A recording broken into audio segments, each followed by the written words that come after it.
President Trump preparing for a major foreign trip, leaving tomorrow for crucial meetings in the Middle East. Hi, I'm Phil Lipoff. He will make stops in Saudi Arabia, Qatar, and the UAE over the next several days, and notably no plans to visit Israel.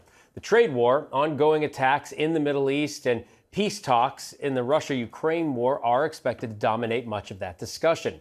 And while in Qatar, sources tell ABC News, President Trump is expected to accept what's likely the most expensive gift a foreign government has ever given to a U.S. president, a super luxury Boeing 747-8 jumbo jet the president plans to use as the new Air Force One. Aviation experts say the plane is worth an estimated $400 million before the U.S. Air Force makes modifications that the president will need.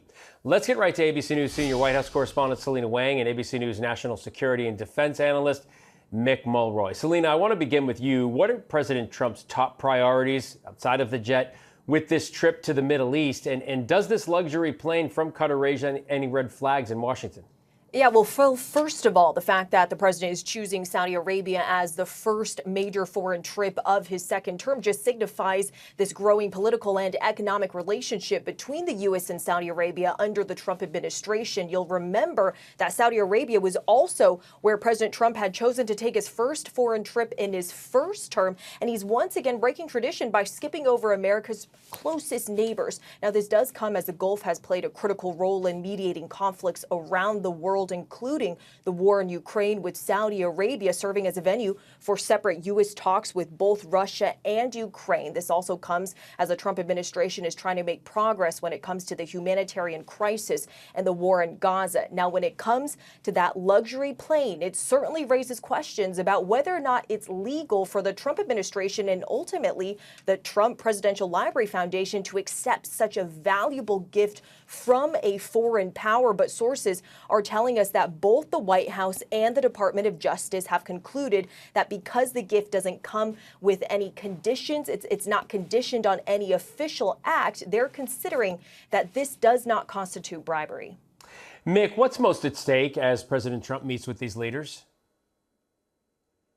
So, Phil, of course, there is a lot of economic aspects to this, particularly investments in the United States when it comes to these countries. But it's also important to point out that a lot of our military assets in the region are housed and hosted by these countries, including our forward command center for Central Command and our major air operations, major maritime operations are all in this region, some of which are hosted by the countries you already mentioned. So it is important for us to show our appreciation for that because it gives us the ability to project force to this region that's really unparalleled among any other countries. And Selena, these trade talks between the U.S. and China are underway, as you know, in Switzerland. I know you've been digging into this. Any progress towards lowering tariffs yet? Yeah, well, we're on day 2 now of these talks in Switzerland, and it's unclear exactly where these discussions stand, but we're getting positive signs from the White House. So you have President Trump posting on Truth Social that great progress is being made, adding that it was a, quote, total reset. Treasury Secretary Scott Bessent told reporters today in Switzerland that, quote, substantial progress has been made and that a briefing will be held tomorrow on the conversations. This also comes as Trade Representative Jamieson Greer told reporters that a deal has been made with China. Take a listen to what else he said.